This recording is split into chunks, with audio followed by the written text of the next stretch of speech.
Windows 10 dead បាទសួស្តីបងប្អូនទាំងអស់គ្នាតើបងប្អូនទាំងអស់គ្នាមានបានដឹងអំពីការបញ្ចប់នៃការគ្រប់គ្រងលើការ update Windows 10 របស់ក្រុមហ៊ុន Microsoft ដែរឬទេហើយតើវាយ៉ាងម៉េចវិញបាទហើយក្រុមហ៊ុនបានណែនាំឲ្យអ្នកប្រើប្រាស់ហ្នឹងគួរតែដំឡើងពី Windows 10ទៅជា Windows 11វិញបាទចុះហេតុអ្វីបានជាក្រុមហ៊ុនចង់ឲ្យអ្នកប្រើប្រាស់ហ្នឹងដំឡើងទៅ Windows 11ហើយតើវាយ៉ាងម៉េចដែរបាទដើម្បីស្រាយនៅចម្ងល់ទាំងអស់នេះខ្ញុំនឹងបង្ហាញបងប្អូននៅចំណុចមួយចំនួនទាក់ទងទៅនឹងបញ្ហានេះ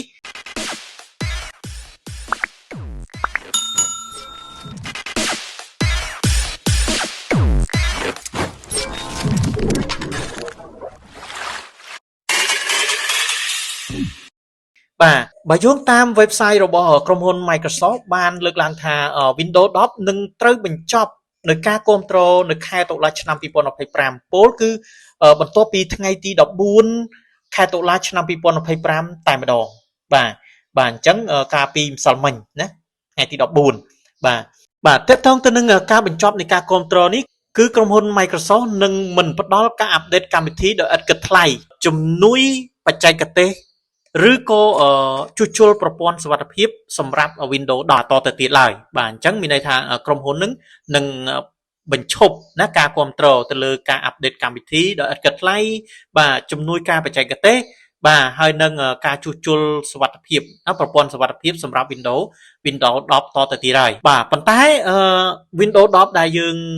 ប្រើប្រាស់រាល់ថ្ងៃហ្នឹងក៏យើងនៅតែដំណើរការធម្មតាទេបាទហើយជំនួសមកវិញគឺក្រុមហ៊ុនតម្រូវឲ្យអ្នកប្រើប្រាស់ហ្នឹងតម្លើងទៅជា Windows 11ជំនួសវិញបាទដើម្បីទទួលបាននូវភាពទំនើបនិងមានប្រសិទ្ធភាពដែលត្រូវបានរចនាឡើងដើម្បីបំពេញតម្រូវការបច្ចុប្បន្នសម្រាប់សុវត្ថិភាពខ្ពស់បាទអញ្ចឹងហើយបានជាក្រុមហ៊ុន Microsoft ហ្នឹងតម្រូវឲ្យអតិថិជនឬក៏អ្នកប្រើប្រាស់ Windows 10ហ្នឹងតម្លើងទៅជា Windows 11បាទហើយចំណែកឯនៅខាងក្រោមនេះបងប្អូនអាចពិនិត្យមើលពីភាពខុសគ្នារវាង Windows 10ហើយនិង Windows 11ដែលក្រុមហ៊ុន Microsoft ហ្នឹងណែនាំឲ្យអ្នកប្រើប្រាស់ហ្នឹងគួរតែដំឡើងទៅ Windows 11នោះបាទអញ្ចឹងបងប្អូនអាចពិនិត្យមើលនៅភាពខុសគ្នាមួយចំនួនដែលមាននៅក្នុង Windows 11ហើយអ្វីដែលមិនមាននៅក្នុង Windows 10បាទអញ្ចឹងបងប្អូនអាចពិនិត្យមើលបាទ